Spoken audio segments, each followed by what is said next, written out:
noches, bienvenidos a esta nueva entrega del programa Desde la Otra Acera, con la colaboración de la APSE. Muy contentos porque estamos aquí en esta noche nuevamente. Tenemos un programa con un tema muy importante: pobreza, desigualdad y aislamiento en tiempos de COVID. En esta noche estarán con nosotros, pues como siempre, Sofía, que nos acompaña como conductora, y tenemos en Zoom a la señora Natalia Morales Aguilar.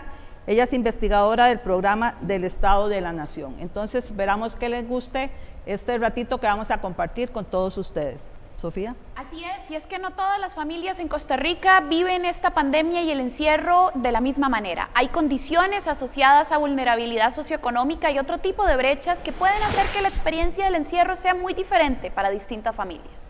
Y precisamente de eso vamos a conversar el día de hoy en este programa Desde la Otra Acera. Quédese en línea, ya regresamos después de este corte.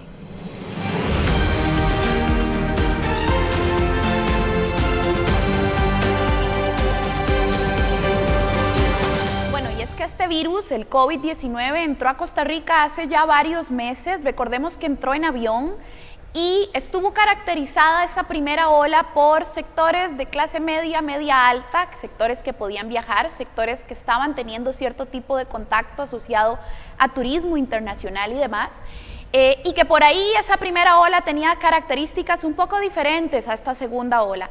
Y precisamente para caracterizar o hablar un poquito al respecto, hemos de mostrarles la siguiente cápsula. Don Román Macaya, el director de la Caja Costarricense del Seguro Social, en la siguiente entrevista puntualiza algunas de estas diferencias. Sí estamos viendo un cambio en el perfil del contagiado promedio. O sea, ¿cuál es el perfil de una persona que se contagia en promedio?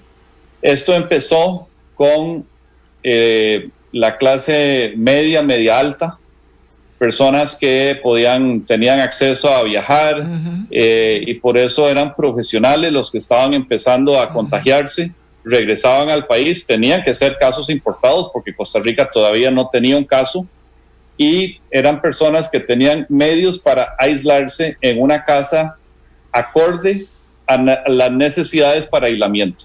Hoy estamos viendo un perfil medio bajo en términos socioeconómicos, personas en muchos casos que no tienen una vivienda digna para el aislamiento, y por eso hemos tenido que recurrir a albergues, a tratar de sacarlos de su entorno, de su comunidad, porque también están viviendo en comunidades mucho más densas, mucho más pobres, y donde las presiones socioeconómicas y los determinantes de la salud son mucho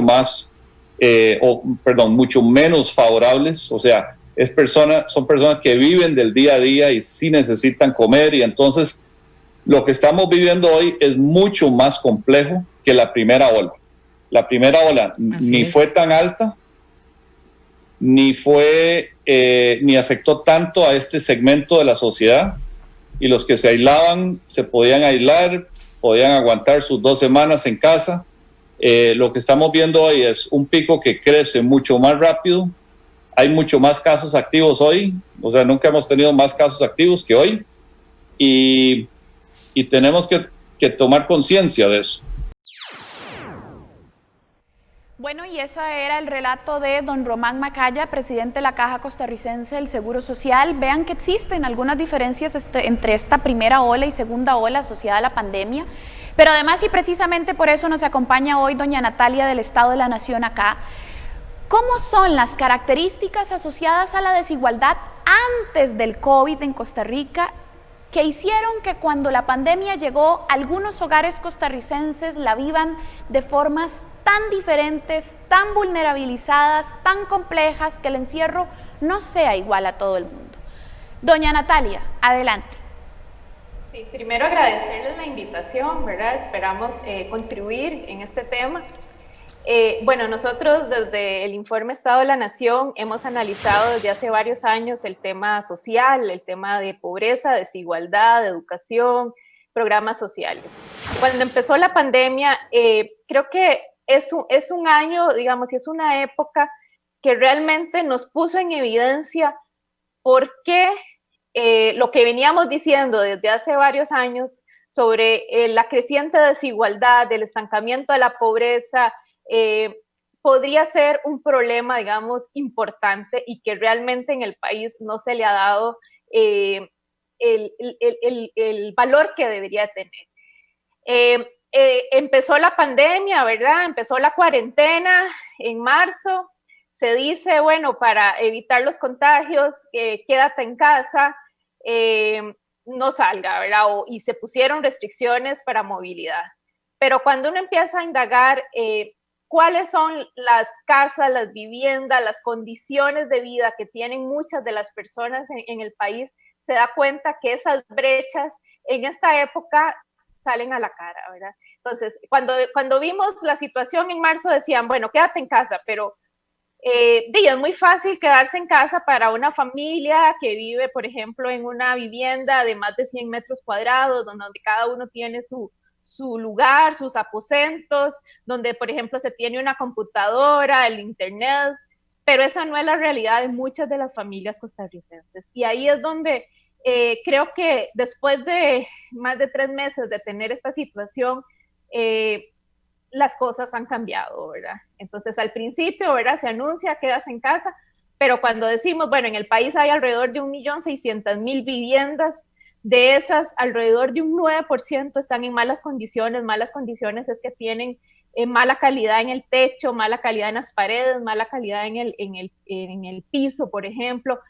Sabemos que hay muchas viviendas con hacinamiento, ¿verdad? Alrededor de un 3%, que equivale a más de 100.000 personas viviendo. ¿Qué es hacinamiento? Bueno, es cuando usted tiene más de 3 personas durmiendo en una habitación, en un cuarto, ¿verdad? Entonces, ahí sí no es tan fácil, ¿verdad? Que por ejemplo, familias que están en condiciones de pobreza o que tienen bajos ingresos, generalmente son más numerosas y viven en espacios pequeños. Entonces tenemos, por ejemplo, familias, hogares conformados por 5, 6 personas que viven en menos de 40 metros cuadrados, y cuando además consideramos estas zonas más afectadas, por ejemplo, por las condiciones o por bajos ingresos, nos damos cuenta que muchas de ellas están pared por pared.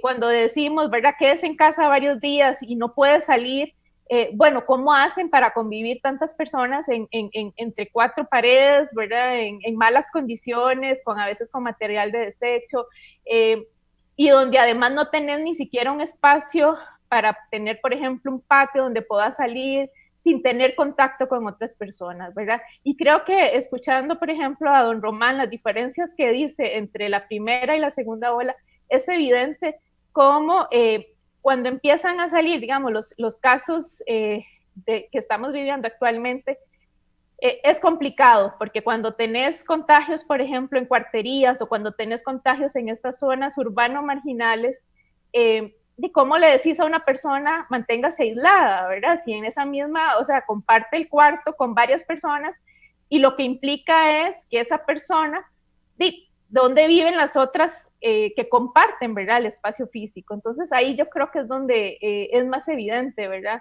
¿Qué condiciones teníamos antes de la pandemia? Bueno, teníamos alrededor de 340.000 hogares en condiciones de pobreza, ¿verdad? Y esas son las que la están pasando más complicada, porque además, las primeras semanas era como el shock y todo, pero cuando después de un mes no tenés los ingresos suficientes ni siquiera para comer, tenés que salir a buscar. Y ahí es donde se empieza, digamos, a cambiar un poco la realidad que viven muchas de estas familias, ¿verdad?, en materia de vivienda, en materia de cubrir los ingresos, en materia, por ejemplo, del acceso a tecnologías de información, a una computadora, al internet, ¿verdad? Entonces, ahí es donde yo creo que es complicado y uno entiende un poco más la situación que estamos viviendo en este momento.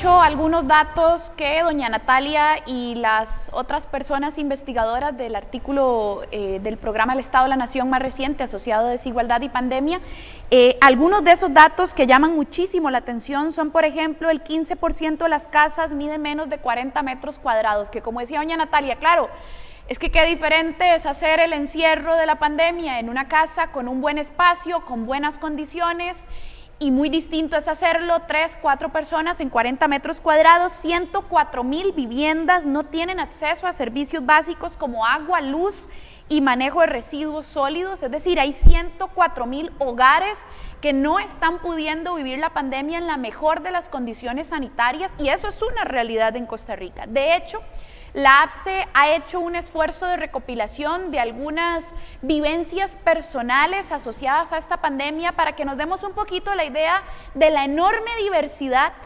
de cómo enfrentan los hogares, porque aquí tenemos dos pilares, la salud y el empleo, ¿verdad? Y esos dos pilares en medio de la pandemia quedaron como en choque un poco. Si te quedabas en la casa para un hogar bajo la línea de la pobreza, implicaba no salir a trabajar, no poder darle comer a sus hijos, no poder pagar los recibos del agua a la luz, que por cierto se dispararon por algunos errores de cálculo.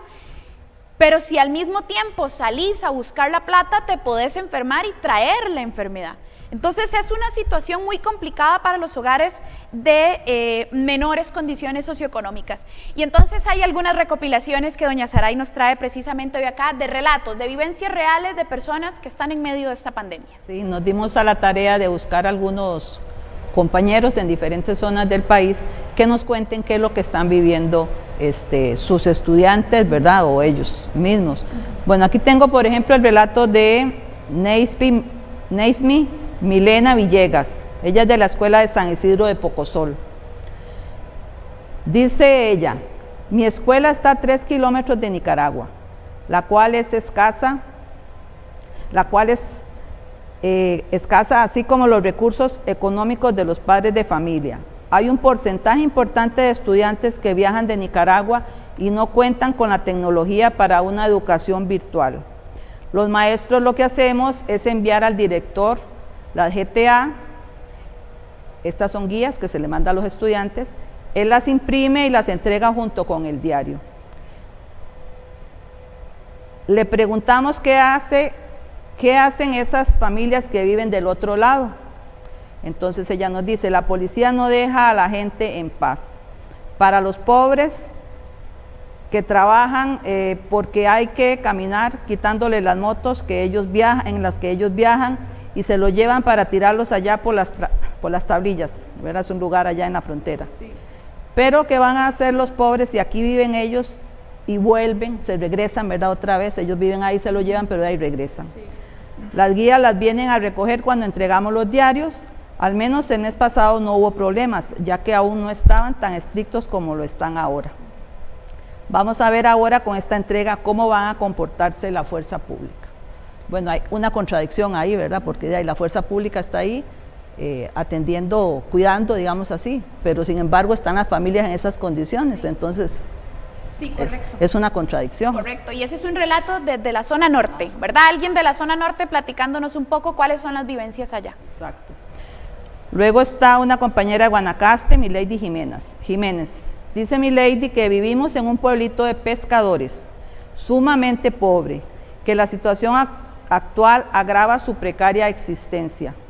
Poco o nada trabajo, precios de hambre en sus productos, y de feria cae una veda que los tiene al borde, no solo del descalabro económico, sino psicomental. Hay mucha depresión por no poder, en algunos casos, siquiera cubrir las necesidades básicas. Afecta a todos, estudiantes, que se desempeñan en una desigualdad educativa bárbara, padres de familia que ya no saben cómo responder a las necesidades y demandas de sus hijos, adultos mayores sin medios para un cierre de vida digno. En fin, toda una tragedia que a nadie parece importarle, Bueno. Qué interesante las brechas Ajá. en términos educativos, ¿verdad? ¿Será realmente que un niño o niña en esas condiciones puede aprender igual que tal vez un niño o niña en un hogar que ya tiene asegurado el sustento, que hay más tranquilidad? ¿Verdad? Bueno, Sí, eso. son las condiciones que encontramos en educación, aunque en este momento no estamos directamente en las aulas, los docentes sí están en contacto con sus estudiantes y con los padres de familia, y esas son las condiciones que se están dando, ¿verdad? Tenemos aquí también el relato de Nancy Jaén Ledesma, ella es docente, Escuela Ida La Victoria, dice: yo trabajo en La Victoria de Río Cuarto, allá la situación está un poco difícil, económicamente, las guías se les han mandado impresas, se les manda material por WhatsApp para completar, pero no todos tienen acceso, ya que la señal de internet es muy mala y son líneas prepago, muy pocos tienen planes, entonces cuesta un poco, pero aún así se trata de mantener comunicación con ellos, ya sea por mensaje de texto. La mayoría de los padres de familia nicaragüenses están legalmente en el país, son muy pocos los que no, pero los niños son nacidos en Costa Rica. Bueno, otra realidad, ¿verdad? Correcto. Muy delicada, Sí. muy delicada, y que la misma maestra nos lo está diciendo, lo que está viviendo esa familia. Bueno, ella nos cuenta lo que está viviendo. ¿Cómo sería escuchar a esas familias, verdad? Lo que ellas piensan, lo que sienten, lo que es estar ahí, cómo la están pasando, ¿verdad? Cuáles son sus necesidades. Muy bien. Y tenemos aquí de otra docente, de Alicia Sandino, ella es de Punta Arenas. Dice Alicia: en Punta Arenas, Cantón Central de Punta Arenas, ¿verdad? El desempleo ha crecido muy rápido. La gente que tenía trabajo en hoteles o en tiendas grandes o pequeñas se han visto afectadas, parcial o totalmente. En mi entorno laboral, las familias de mis alumnos se han visto afectadas. De 14 familias, 5 están sin trabajo y otras venden frito, pasteles, arroz con leche. Solo 2 familias están estables económicamente. Otra realidad. De 14, solo 2 tienen estabilidad económica. Exactamente, ¿verdad? Y 5 están sin trabajo. Y 5 sin trabajo. Sí, Sí. ¿cuánto tiempo se van a sostener esas familias? Me imagino que ahí les llega una ayudita por algún lado, algún familiar, pero ¿cómo aguantar? pero ¿Cómo pagar la pa- casa, la luz, el agua? ¿Verdad? Si tienen deudas, también puede ser complicado. A pesar de la moratoria, era una moratoria la de los préstamos de 3 meses que ya se están Ya, agotando, exacto. ¿verdad? ¿Qué sigue? Sí, exacto. Y por último tengo a Claudia Barrios de la regional Zulá en Talamanca. Dice Claudia: se está viviendo día a día, no hay fuentes de trabajo.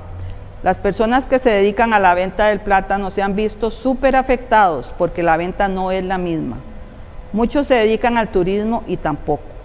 Se ha tenido que quitar productos como alimentos para que alcance, cambiar marca de arroz, jabón de lavar de baño para que la plata alcance. Los chicos están agobiados, muchos consideran que es mucho trabajo, otros sienten que no se podrán graduar en su último año lectivo. Vea usted, está hablándonos de un niño, hablando de niños de 6º grado, ¿verdad? En donde ellos tienen seguro esa incertidumbre de qué va a pasar con ellos. Claro. Pero en esas condiciones tan difíciles, ¿verdad?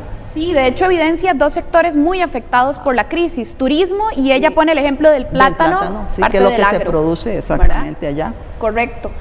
Y que en este programa también, en otro momento, hicimos un llamado de la situación de todos estos productos agrícolas, ¿verdad? Que ya tenían se condiciones difíciles antes. Exacto. ¿verdad? Y ahora...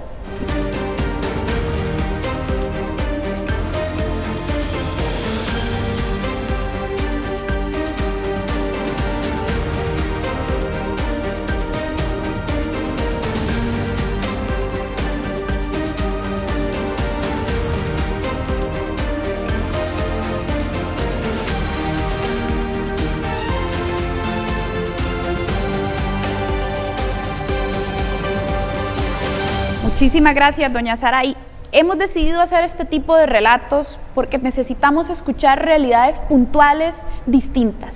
hay que enterarse un poquito de cómo la está pasando la gente en diferentes condiciones, desde personas que están en Talamanca asociadas a turismo, Plátano, del Cantón Central de Punta Arenas, de Guanacaste, de la zona norte. Hay una realidad muy compleja para muchos hogares costarricenses y la política pública debería responder a esa complejidad de realidades. La política pública no tendría que ser pensada exclusivamente para sectores medios o sectores más urbanos centrales, ¿verdad? Sino que tendría que lograr abarcar este conjunto de familias costarricenses. Y tenemos un par de invitados o invitadas más en esta noche. Nos acompaña una especialista del INAMU para hablarnos también de cómo la están pasando las mujeres en Costa Rica en este encierro, porque las mujeres ya teníamos varios números en contra, ¿verdad?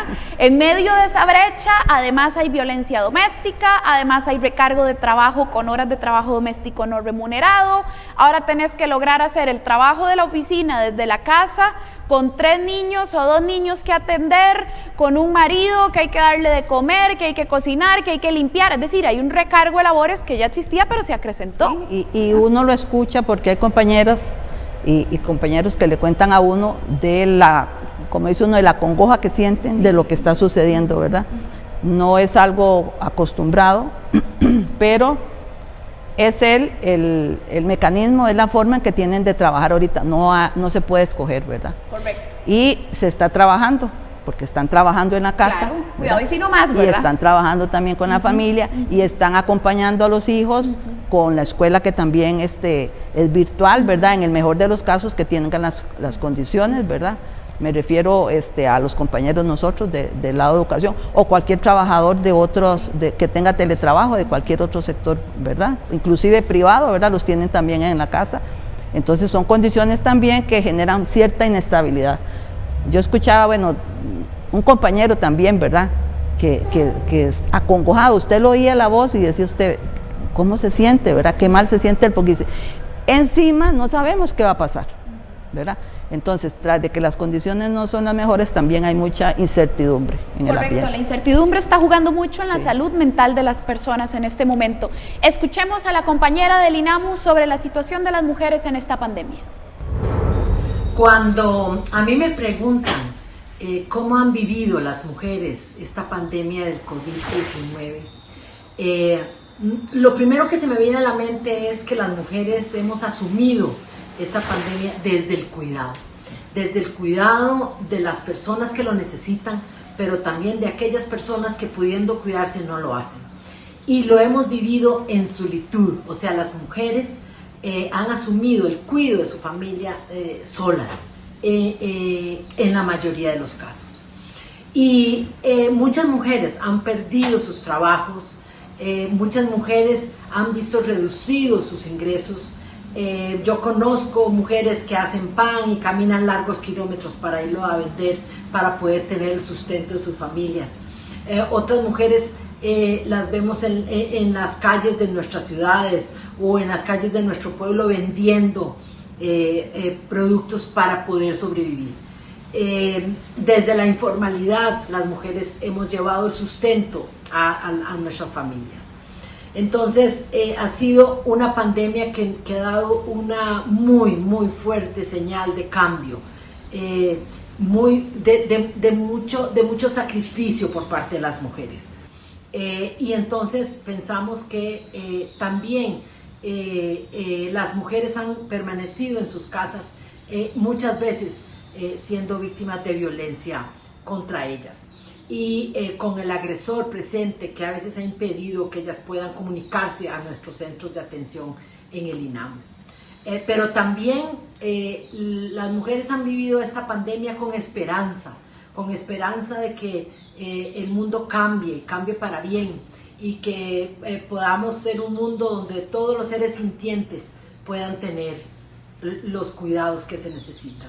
Así que eso es lo que nosotras hemos visto desde el INAMU y trabajamos para que estas mujeres, como dice nuestra campaña, en pandemia estamos pendientes de ellas.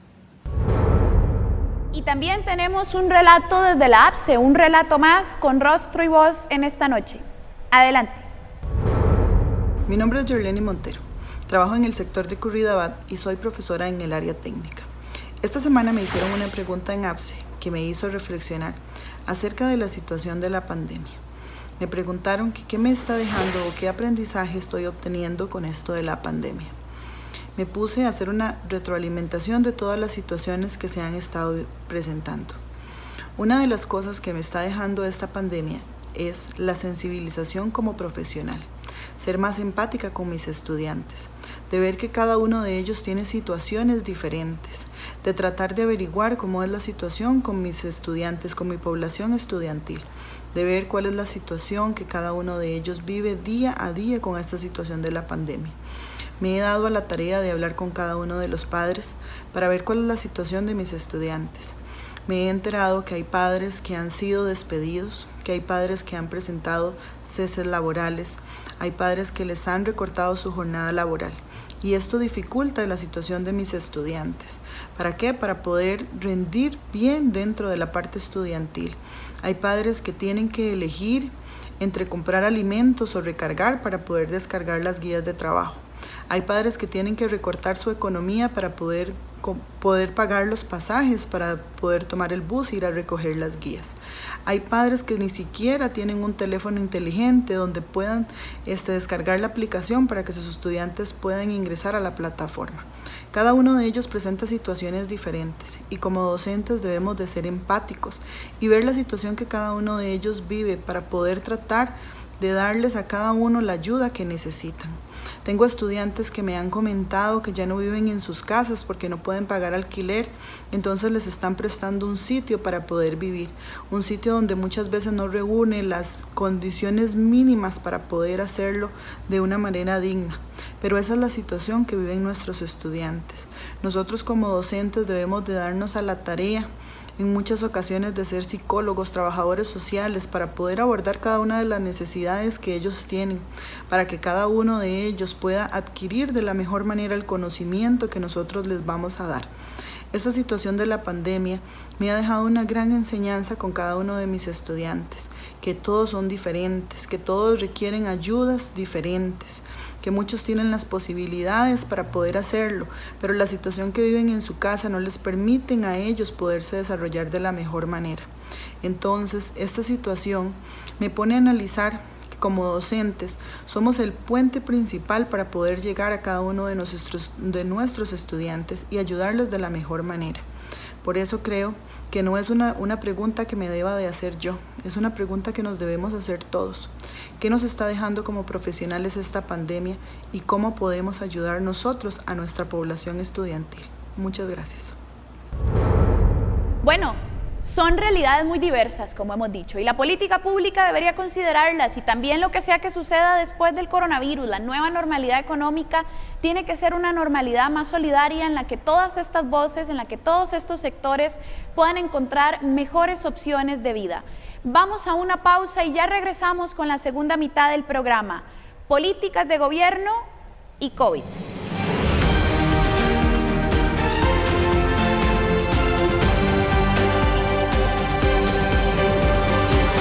Bueno, y como veníamos platicando, para algunos hogares en Costa Rica, el encierro puede ser todo un reto, a veces imposible de conseguir. Hay hambre, hay violencia intrafamiliar, hay hacinamiento, hay necesidades de salir a trabajar y poder resolver deudas económicas y pago de servicios básicos. Así que el encierro no es tan sencillo. Y entonces, bueno, ¿qué recomendaciones haríamos a gobierno, a las autoridades en general, a la Asamblea Legislativa, a quienes tienen que tomar decisiones? ¿Qué recomendaríamos en acciones o qué perspectivas deberían de estar incluidas en los planes de atención del COVID que hoy se están haciendo y los que tengan que hacerse más adelante? Doña Natalia, recomendaciones. Sí, yo diría que hay dos tipos de medidas, unas que se requieren en el plazo inmediato, en el corto plazo, y otras que tienen que ver ya más con el mediano plazo o la recuperación, ¿verdad? Yo diría, bueno, en el corto plazo es evidente que lo más importante es mejorarle las condiciones de vida de toda esta población que la está pasando mal en este momento, ¿verdad? Población que se quedó sin trabajo, población que está en el sector informal, que ya venía desde antes, y que ahora se agudizó más su situación. Población que no tiene ni siquiera ingresos para comprar comida, ¿verdad?, diariamente. Entonces, creo que lo primero tiene que ver con la atención de este grupo en pobreza y vulnerabilidad, ¿verdad? Y ahí hay todo un reto, porque buena parte del financiamiento de estos programas sociales estaba establecido vía empleo, ¿verdad? O sea, vía aporte que hacen los patronos en las planillas, ¿verdad? Vía FODESAF y vía recaudación tributaria. Y sabemos que por ahí tenemos un problema de ingresos, ¿verdad? Pero yo diría, o sea, aquí para eso tenemos un país que tiene un estado de bienestar, y hacia este tema es que yo creo que hay que reforzarlo y fortalecerlo en el mediano plazo, porque es evidente que si la crisis en materia de salud no nos ha golpeado tan fuerte, es por ese sistema de salud robusto que tenemos, ¿verdad? Todo el tema de la caja, los EVAIS, el control, ¿verdad? La vacunación. Creo que eso de momento nos está ayudando a que la crisis en salud no sea más grave de lo que podría ser cuando uno ve países latinoamericanos que realmente la están pasando mal. Pero sí nos ha golpeado mucho en materia de empleo y en materia de pobreza. Y eso tiene que ver con un problema que veníamos arrastrando desde antes que nos cayera la crisis, ¿verdad? El país tiene varios años de que venía ofreciendo su insuficiencia, o sea, no ofrecía las suficientes oportunidades de empleo. Teníamos ese sector informal que y por todo lado, digamos, es un problema desde el punto de vista de financiamiento, hasta en el tema de las garantías laborales y las personas que trabajan en ese sector, ¿verdad?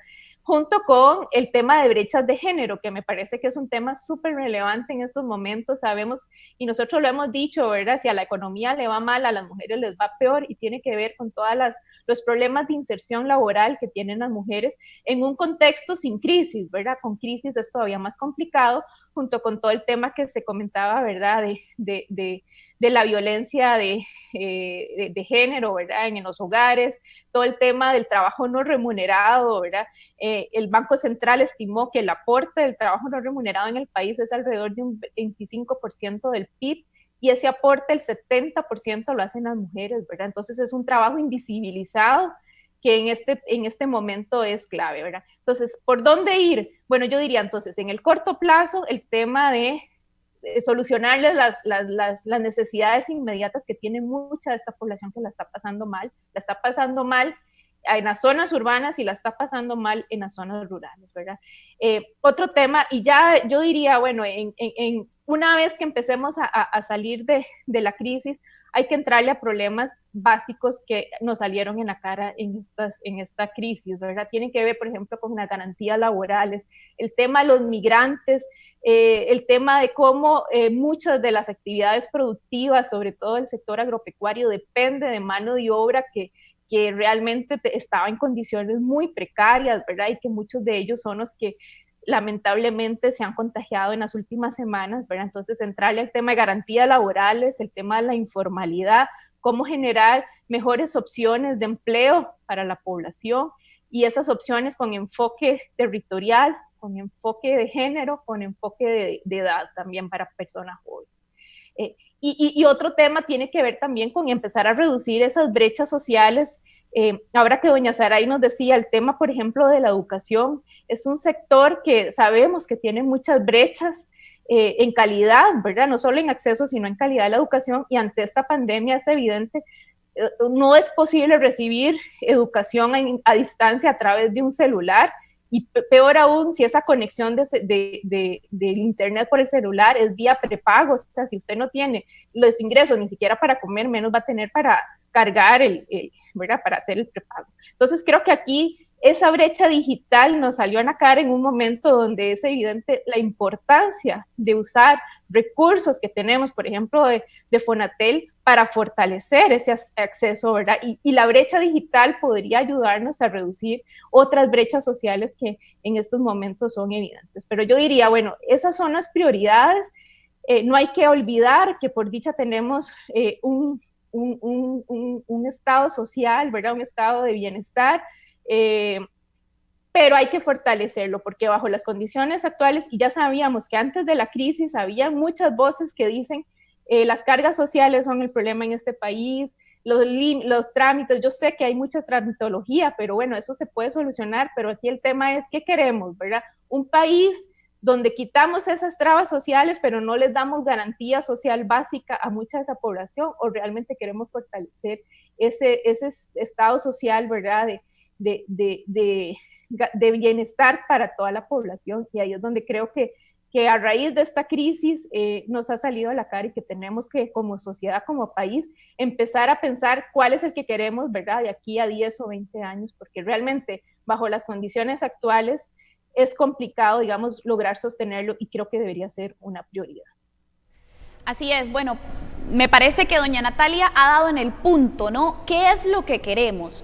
Y también podríamos preguntarnos realmente sobre quién han ido enfocadas las políticas o las acciones que hasta ahora se han ido tomando. Creo que hay aciertos como los intentos del bono proteger, que en todo caso es un monto muy pequeño, que habría que buscar fortalecer ese financiamiento, que tampoco le ha llegado a todo el mundo ni a todas las personas que lo necesitan, pero ciertamente siguen haciendo falta, me parece a mí, políticas públicas asociadas al camino que doña Natalia nos ha trazado: garantías laborales, incentivo de formalización de trabajo, financiamiento de programas sociales. De ahí no se pueden financiar programas sociales y de salud si no tenemos unas finanzas públicas sólidas.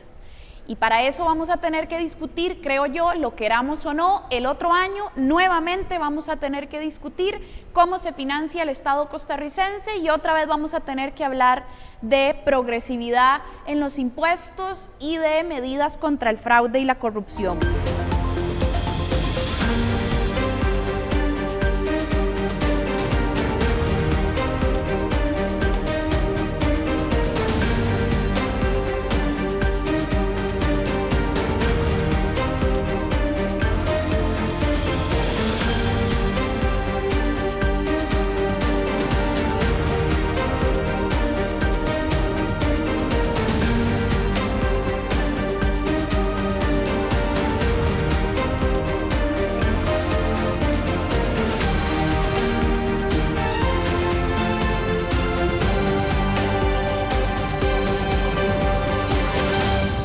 Bueno, y es que efectivamente pareciera que las medidas de gobierno, vamos a ver, hay que reconocer algunos esfuerzos, hay que reconocer algunos avances. Me parece un acierto de la Asamblea Legislativa aprobar el proyecto contra la usura, muy a pesar del lobby del sistema financiero, ¿verdad? Eso le da un respiro a varias familias, pero como que sigue haciendo falta una, vamos a ver, una política social de atención a los hogares de menores ingresos en Costa Rica, ¿verdad? Un bono proteger que hasta el momento parece ser insuficiente.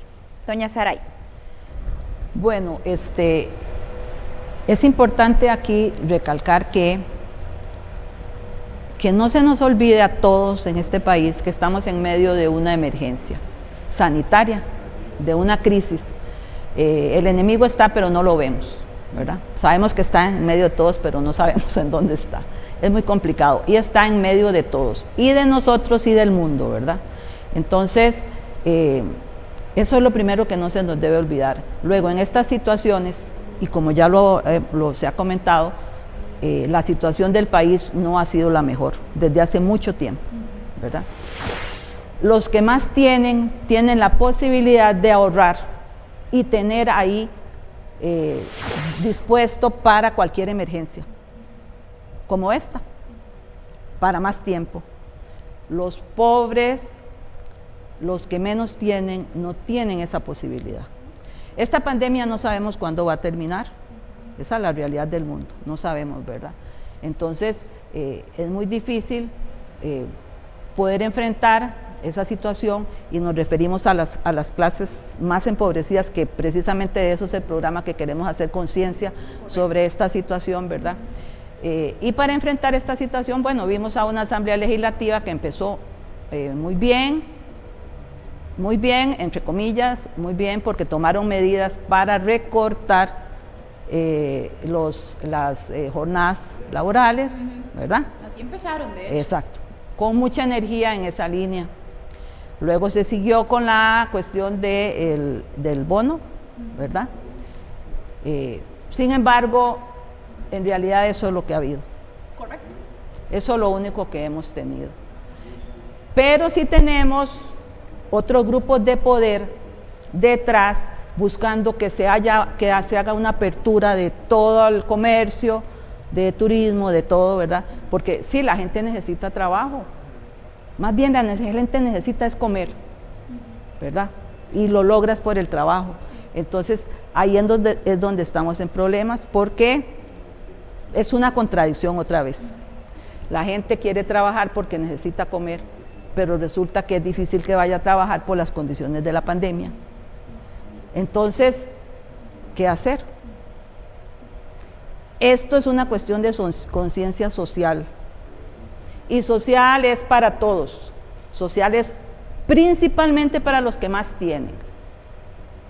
Y si usted recorre las calles de San José, y no me refiero a San José Centro, me refiero a Escazú, Romorcer, diferentes barrios, entonces dice uno, a la puñeta, en Costa Rica sí hay plata, y mucha, y la gente se muere de hambre.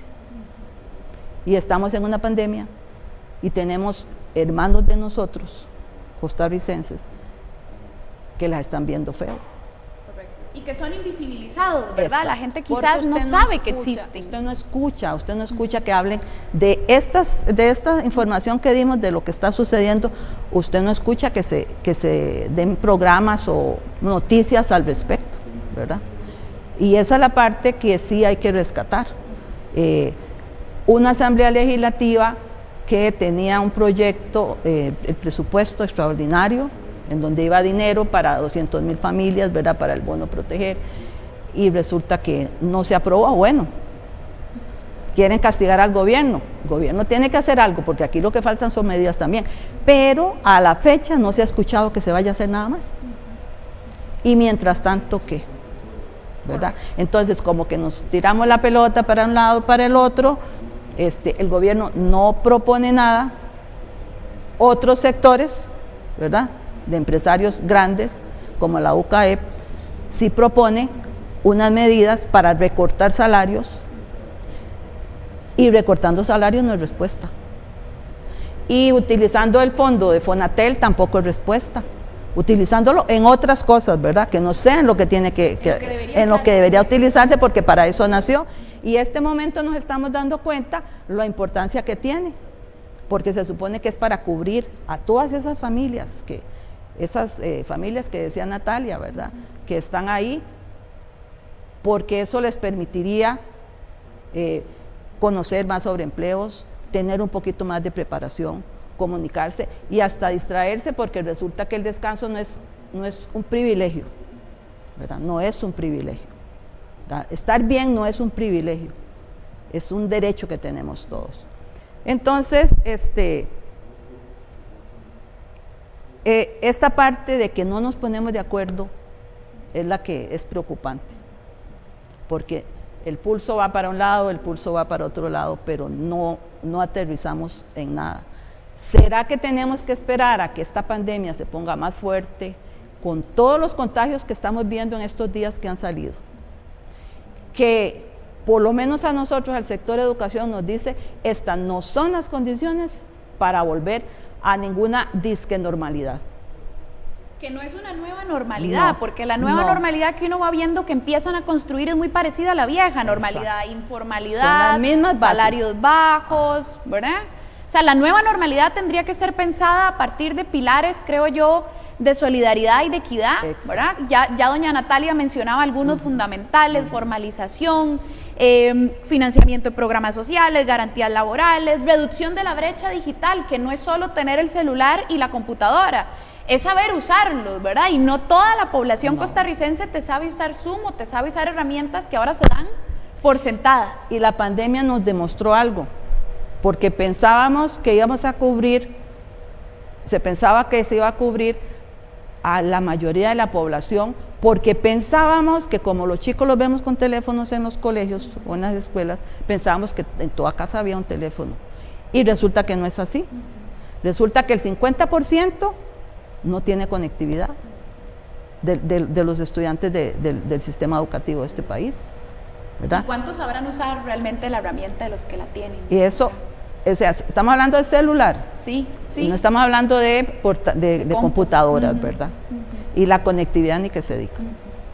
Bueno, muchísimas gracias a doña Saray, a doña Natalia también por habernos acompañado. Se nos ha ido el tiempo, así que si pudieran en un minutito darnos un mensaje de cierre. Creo que hay muchísimo que discutir en este tema, pero quizás las ideas finales para la audiencia. Doña Natalia. Sí, primero quisiera enfatizar que desde mi opinión las medidas sanitarias que se han implementado son fundamentales para evitar el colapso del sistema de salud, ¿verdad? Pero bueno, cuando ya empiezan a pasar varias semanas, ahí es donde uno dice, las brechas socioeconómicas que tienen los hogares costarricenses generan que la forma en que estamos enfrentando esta pandemia, esta crisis, las disposiciones para acatar esas medidas sanitarias dependan mucho y sean muy distintas de dónde, cómo y con quién viva usted. Y yo creo que esto es parte de lo que hay que considerar cuando uno ve dónde están esos sectores que se están contagiando más en esta segunda ola. Y ahí hay que prestarle atención, porque eso es parte de lo que no hemos hecho como sociedad, como país, para reducir esas brechas. No es lo mismo que usted le diga a una persona que tiene un alto nivel educativo cómo acatar las disposiciones a una persona que tiene baja escolaridad y que además tiene que salir a trabajar, muchas veces sin garantías laborales, muchas veces sin que le cumplan lo mínimo, y lo que necesita es generar un ingreso para mantener a su familia. Entonces yo creo que aquí esas condiciones y esas desigualdades hay que tomarlas en cuenta y hay que, ojalá que cuando empecemos a salir de esta situación, empecemos a crear medidas para reducir la desigualdad, para lograr más equidad en una sociedad, digamos, y en un país que realmente lo requiere. Muchas gracias, doña Natalia. Doña Saray. Bueno, primero tenemos de recordar algo, los que más tienen deben de aportar más que los que menos tienen. Eso tenemos que considerarlo, tenemos que tomarlo en cuenta. Y pienso que en este país se debe de dar un diálogo social. Tenemos que sentarnos los sectores a decidir qué tenemos que hacer. Y no esperar a que, porque este diálogo lo hemos estado pidiendo hace mucho tiempo, y no esperar a que la pandemia nos cobre más y más y más gente, o que inclusive nos lleve a situaciones sociales difíciles, ¿verdad? Porque cuando la gente tiene hambre uno no sabe qué puede hacer. Entonces, tomar en cuenta esta situación, debe haber un acuerdo, no un pulso, porque en medio están los que no tienen y los que no tienen mucho y perderán más, porque pueden perder hasta la vida. Entonces, es un llamado a ese diálogo, a ser consecuentes, a no seguir en esta situación en la que estamos, en que un sector le reclama al otro sector, el gobierno no decide qué vamos a hacer, qué medidas se van a tomar, y todos tenemos que aportar a esta situación. Así es, diálogo social urgente en Costa Rica, Gobierno de la República, Asamblea Legislativa. Hay sectores en Costa Rica que necesitan ser escuchados. Si quienes nos han visto hoy pueden quedarse en casa, por favor, cubran todas las medidas de salud que ha sido recomendada por las autoridades. Si no pueden, si su condición socioeconómica no se lo permite, el programa de hoy precisamente ha intentado darles voz a ustedes. Vamos a seguir construyendo programa, vamos a seguir construyendo agenda. No pierdan la esperanza y muchísimas gracias a nuestras invitadas de hoy y a quienes nos sintonizaron. Nos vemos el otro jueves en Desde la Otra Acera.